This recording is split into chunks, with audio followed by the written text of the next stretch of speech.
Stock home سے عارف کسانہ کی جانب سے سلام قبول کیجیے۔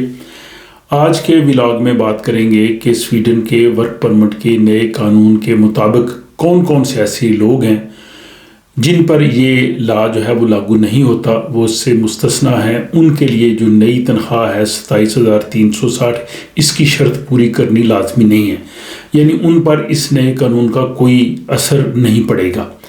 اس سے پچھلے ولاگ میں بات کی تھی کہ وہ کون کون سے لوگ اور کون کون سے پیشے ہیں جن پر اس قانون کا اثر پڑے گا اور جن کو یہ شرط پوری کرنا لازمی ہے۔ تو اب بات کرتے ہیں کہ جن کے لیے اس شرط کو پورا کرنا لازمی نہیں ہے۔ اس سے قبل گزارش کر دوں کہ کچھ موسمی اثرات کی وجہ سے آواز میں کچھ خلل ہوگا، تو اس کے لیے میں معذرت خواہ ہوں۔ تو ورک پرمٹ کے لیے نئی تنخواہ کے حوالے سے مائیگریشن بورڈ کے ترجمان نے یہ وضاحت کر دی ہے کہ جن لوگوں کی درخواستیں 1 نومبر کے بعد جو ہے وہ پروسیس ہوں گی،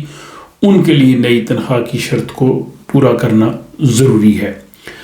دوسرا ایک یہ بہت بڑا سوال لوگوں نے کیا ہے کہ جن لوگوں نے پی آر کے لیے پرماننٹ ریزیڈنس کے لیے درخواست دینی ہے اور ان کے پاس ابھی جو ورک پرمٹ ایکسٹینڈ ہوا ہے وہ پرانی تنخواہ پہ ہوا ہے اور انہوں نے اپنی وہ تنخواہیں پوری کر دی ہیں، تو ان کے لیے بھی اگر ان کی جب اپلیکیشن 1 نومبر کے بعد پروسیس ہوگی، دسمبر میں، جنوری میں یا اپریل میں،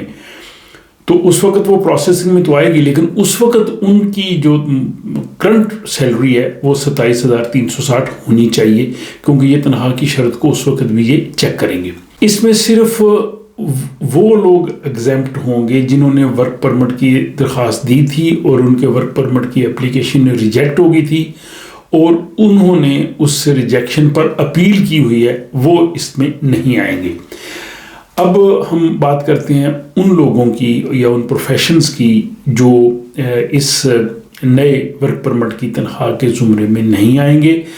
ان میں وہ لوگ ہیں جو یورپی یونین کے سٹیزنز ہیں، ظاہر ان کے لیے سویڈن میں آنے کے لیے ورک پرمٹ کی ضرورت نہیں ہے، اور اسی طرح وہ یورپی یونین کے جو سٹیزنز ہیں، ان کے جو فیملی ممبرز ہیں، ان کو بھی یہاں پہ رہنے کے لیے ورک پرمٹ کی ضرورت نہیں ہے۔ جن کے پاس جو بلو کارڈ ہوتا ہے یورپی یونین کا، دوسرے ملکوں سے جو لوگ آتے ہیں ان کی نیشنلٹی تو نہیں ہوتی لیکن ان کے پاس جو بلو کارڈ ہوتا ہے، تو ان کو بھی یہاں پہ ورک پرمٹ کی ضرورت نہیں ہوتی، تو ان کو اس نئی سیلری سے کوئی لینا دینا نہیں۔ ان کو بے شک اس سے کم سیلری پہ تنخواہ ملے، وہ کام کر سکتے ہیں اور اپنا وہ باقی پروسیجر ان کا جو ہے وہ آگے بڑھ سکتا ہے۔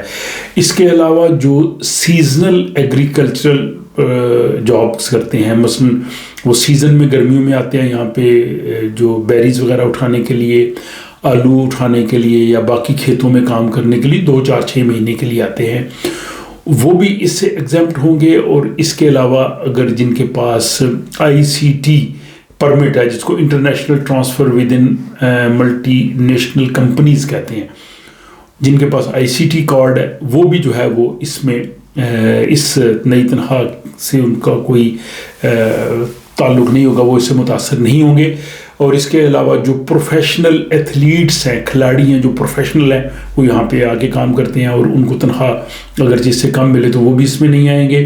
پھر جو آیا کا کام کرتے ہیں، آؤ پیر جو بچوں کی دیکھ بھال کرتے ہیں، وہ بھی اس میں نہیں آتے۔ اور اس کے علاوہ جو انٹرنیشنل ایکسچینج پروگرام میں جو لوگ آتے ہیں، اسٹوڈنٹس آتے ہیں یا جو ریسرچ میں لوگ آتے ہیں، وہ بھی نئی تنخواہ کے اس ورک پرمٹ کے قانون سے جو ہے وہ باہر ہوں گے، یعنی ان پہ اس کا اثر نہیں ہوگا۔ تو مختصراً یہ ہے کہ آج کے جو ولاگ میں کہا گیا جو لوگ اس ورک پرمٹ کے نئے قانون میں نہیں آئیں گے وہ وہی لوگ ہیں کہ جو یورپی سٹیزنز ہیں یا ان کے فیملی ممبرز ہیں یا جن کے پاس بلو کارڈ ہے یا جن کے پاس ICT کارڈ ہے،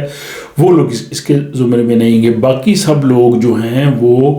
ان کے لیے 1 نومبر کے بعد تنخواہ کی شرط جو ہے وہ 27,360 پوری کرنا ضروری ہے۔ اگر ان کے پاس اس وقت ورک پرمٹ ہے جو 4 6 مہینے مزید چل سکتا ہے تو کوئی مسئلہ نہیں، لیکن جب وہ پی آر کی اپلیکیشن دیں گے اس وقت بہتر یہ ہے کہ ان کی تنخواہ جو ہے وہ 27,360 ہونی چاہیے۔ اب اس حوالے سے مائیگریشن بورڈ نے اپنی جو ویب سائٹ ہے اس پہ 2 مثالیں پیش کی ہیں اور ان مثالوں سے سمجھانے کی کوشش کی ہے کہ وہ کون سے لوگ ہیں جو اس قانون کی زد میں نہیں آئیں گے یا جن کی اپلیکیشنز اپروو ہو جائیں گی۔ تو پہلی انہوں نے مثال دی ہے کہ کوئی شخص ہے، وہ یہاں پہ جو جاب کر رہا ہے اس کا جو کلیکٹیو ایگریمنٹ ہے اور جو اس کی انڈسٹری کا ایگریمنٹ ہے پروفیشن کے لحاظ سے، اس میں تنخواہ ہے 25,550، اور وہ آدمی اپنی درخواست 1 دسمبر کے بعد دیتا ہے، یعنی قانون بننے کے بعد، اور اس کی اپنی جو تنخواہ ہے وہ 28,000 ہے۔ تو 28,000 اس کی سیلری ہے۔ اب اس کی جو پروفیشن کی سیلری ہے اور وہ اس کے پاس کلیکٹیو ایگریمنٹ ہے،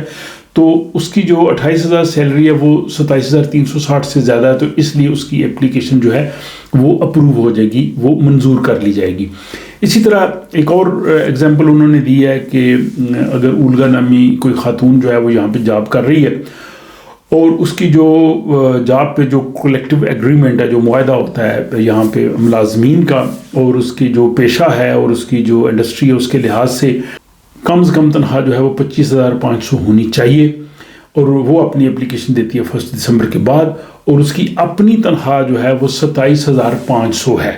تو اب 27,500 اس کی تنخواہ چونکہ 27,360 سے زیادہ ہے، تو اس لیے اس کی اپلیکیشن بھی اپروو ہو جائے گی۔ تو اب یہ دونوں مثالیں جو ہیں یہ واضح کرتی ہیں کہ ایک تو کلیکٹیو ایگریمنٹ اور جو انڈسٹری ایگریمنٹ ہے وہ ٹھیک ہونا چاہیے، دوسری جو سب سے امپورٹنٹ چیز ہے کہ آپ کی تنخواہ جو ہے وہ 27,360 سے زیادہ ہونی چاہیے، 27,350 بھی نہیں ہونی چاہیے، تاکہ کسی قسم کا جو ہے وہ پرابلم کھڑا نہ ہو۔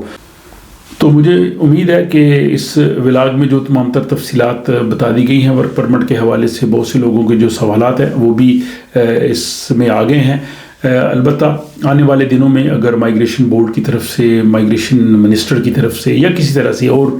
اس بارے میں اطلاعات آئیں تو وہ فوری طور پہ اس چینل پہ میں اپڈیٹ کر دوں گا، اس لیے آپ اس چینل کو دیکھتے رہیے، اس کو سبسکرائب کرائیے اور اپنی دعاؤں میں مجھے ضرور یاد رکھیے۔